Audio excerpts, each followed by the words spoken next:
सो हे beautiful peoples और मेरे daily के ऑडियंस, स्वागत है आप सभी का फिर से आपके यूट्यूब चैनल में। और आज हम लोग एक्सप्लेन करने वाले बुक जिसका कि नाम है द पावर ऑफ नाउ। अच्छा, द पावर ऑफ नाउ एक सेल्फ हेल्प बुक है, साथ ही में ये एक स्पिरिचुअल बुक है। ये बुक हमें सही तरीका सिखाती है कि हमें अभी में कैसे जीना है, अभी प्रेजेंट मोमेंट में हमें कैसे जीना है, ना कि पास्ट में रहना है, ना ही फ्यूचर में रहना है। और ये बुक 10 चैप्टर्स में डिवाइडेड है। पहले के 5 चैप्टर आज एक्सप्लेन करूँगा हमेशा की तरह, और बाकी के बचे हुए 5 चैप्टर कल एक्सप्लेन करूँगा।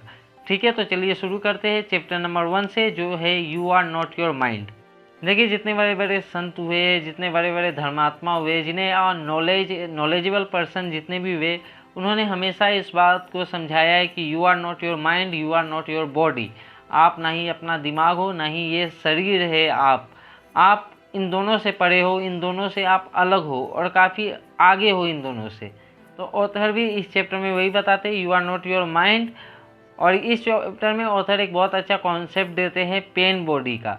यहाँ पे ऑथर एक आइडिया देते हैं कि जब हम ये समझ लेते हैं कि हम लोग अपना ब्रेन नहीं है, अपना माइंड नहीं है, तो हम लोग अपने थॉट्स से डिस्कनेक्ट कर सकते हैं। अगर मैं ब्रेन हुई नहीं तो ये जो थॉट्स है ये मेरे नहीं है, मेरे ब्रेन के है, और मैं इसे इजीली छोड़ सकता हूँ। और इससे होगा क्या, इससे हम लोग अवेयर हो जाएंगे। हमारे दिमाग में 24 घंटे जो विचार आते ही रहते हैं। ऐसा कोई भी टाइम नहीं है जब आपके दिमाग में थॉट्स ना आते रहे। तो हम लोग इस चीज़ से अवेयर होके अपने विचारों पे निगरानी रख सकते हैं, उन्हें अच्छा कर सकते हैं, उन्हें कुछ टाइम के लिए रोक सकते हैं। और जैसे ही हमारे थॉट्स हमारे कंट्रोल में आएंगे, यकीन कीजिए 99% आपका लाइफ उसी टाइम में आपके कंट्रोल में आ जाएगा। और थॉट से डिटेच होना बहुत ज़्यादा ज़रूरी है, तभी आप प्रेजेंट मोमेंट में ले भी पाएंगे। इसके साथ चैप्टर 2 हमें बताता है कॉन्शियसनेस। अच्छा, कॉन्शियसनेस क्या है? मतलब हमारे ब्रेन को भी ऐसे बताया जाता है कि 2 पार्ट, एक्चुअली में 3 पार्ट है, कॉन्शियस, सबकॉन्शियस और नॉन कॉन्शियस या अंडर कॉन्शियस, या भी और भी बहुत सारे नाम है उसके। तो कॉन्शियसनेस क्या है? जो हम लोग जब एक्शन जो लेते हैं, देखिए, जैसे कि आपने गाड़ी चलाना सीखा और आप गाड़ी चलाते हो अभी, तो आप देखते होगे कि आपका ध्यान अगर कहीं और भी रहे फिर भी आप गाड़ी प्रॉपरली आप चला लेते हो, क्योंकि अब वे फंक्शन एक हैबिट हो चुकी है और वे सबकॉन्शियस माइंड अब उससे कंट्रोल करता है। जैसे कि सांस लेना, खाना पचाना, ऐसी ऐसी चीज़ें सबकॉन्शियस माइंड कंट्रोल करता है। और वे एक्शन जो हम लोग पहली बार कर रहे हैं, जिसे हम लोग पूरे होश और हवास में करते हैं, हमारा पूरा ध्यान उसमें लगा रहता है, उसे हम लोग कहते हैं कॉन्शियस।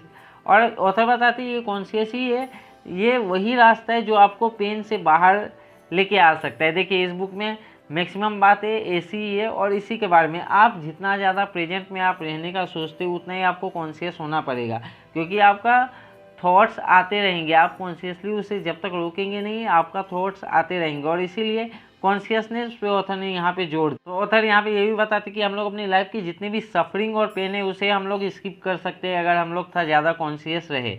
और चैप्टर 3 में बताते हैं moving deeply into the now. अब इस चैप्टर में होता क्या है, ऑथर बताते हैं कि ऑथर अपने रीडर्स को ये बताते हैं कि आप लोग जितना जल्दी अपने पास्ट के रिग्रेट कि यार मैंने ये एक्शन क्यों लिया, ये एक्शन क्यों लिया, उसको आप लोग छोड़ोगे, और फ्यूचर की चिंता कि अब क्या होगा, ऐसा होगा वैसा होगा, ये सब जब आप लोग छोड़ दोगे तो आप लोग प्रेजेंट में जीने लगोगे। और इससे आपकी लाइफ की आधा परेशानी यहीं पे ख़त्म हो जाता है। तो ऑथर यहाँ पे कुछ प्रैक्टिकल टिप्स भी शेयर करते हैं, जो मैं शॉर्ट्स में डाल दूंगा। यहाँ पे एक्सप्लेन करने लगूँ तो बहुत लंबा होगा। और चैप्टर 4 हमें बताता है mind strategies for avoiding the now. देखिए, होता क्या है, बहुत सारे ग्रंथों में भी लिखा हुआ है कि मन जो है इंसान का सबसे बड़ा मित्र है और सबसे बड़ा शत्रु भी है। तो मन क्या करता है, मन मतलब आपका ब्रेन क्या करता है, वे बहुत सारे स्ट्रेटेजी बनाता है जिससे आप नाउ मतलब अभी में आप ना रह सको। वे आपको पास्ट में ले जाता है, अच्छी यादें बुरी याद देता है, आप नहीं देखना चाहते तो अच्छी यादें देता है। वे आपको फ्यूचर की भी आपको चिंता करवाने लगता है, लेकिन वे कभी प्रेजेंट में नहीं रहना चाहता। मन कभी शांत रहना ही नहीं चाहता, उसका बिहेवियर ही ऐसा है कि वह हमेशा उछलता कूदता कहीं और ही रहना चाहता है। और उसे आप लोग जब ड्रैग करके लाते हो नाव में, तो वे बहुत सारी स्ट्रेटेजी बनाता है वहाँ से भागने के लिए, बट वहाँ पे आपको अपने मन को पकड़ना है। आप वहाँ पे अगर आपने अपने मन को पकड़ने में सक्सेसफुल हो गए तो आपकी लाइफ में प्रेजेंट मोमेंट में रहना, ये आपको ये कोई कॉन्शियस उसके बाद एक नहीं रहेगा कि अरे मुझे प्रेजेंट में रहना है, ये सोचना नहीं अभी कुछ भी। वे खुद ब खुद ऑटोमेटिकली वे होने लगेगा, मतलब सबकॉन्शियस माइंड का वो एक एक्शन बन जाएगा। ऐसे ही लोग ध्यान करते हैं। तो आपको अपने ब्रेन के सारे स्ट्रेटेजी को समझना पड़ेगा और उसे वहाँ पे कट डाउन करना पड़ेगा पूरी तरह से। और जो लास्ट जो कि है chapter 5, the state of presence. अच्छा देखिए, आप लोग जब मतलब कोई एक बहुत ऐसा काम कर रहे हो जिसमें बहुत ज़्यादा ध्यान की ज़रूरत है, तो आपने ध्यान दिया होगा कि आपका मन उस टाइम में ज़्यादा कुछ सोच नहीं पाता है, क्योंकि आपका ध्यान किसी एक जगह पे लगा रहता है।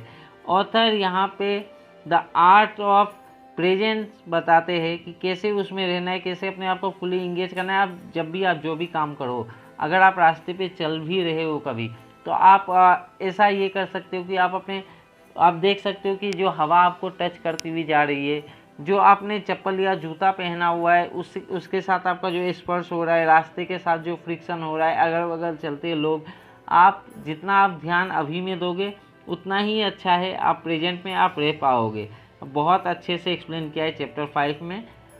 और इसके बाद इस बुक के 5 चैप्टर बच गए हैं। वे 5 चैप्टर कल आ जाएंगे पक्का। 30 डेज चैलेंज है। मेरा कॉन्फिडेंस और मेरा इंटेंसिटी वे कम तो होने वाला है नहीं, आपका भी कम नहीं होना चाहिए। वीडियो देखते रहे, अच्छा लगे तो लाइक शेयर और सब्सक्राइब कर दे। आपका भाई फिर आपसे कल मिलेगा। Thank you.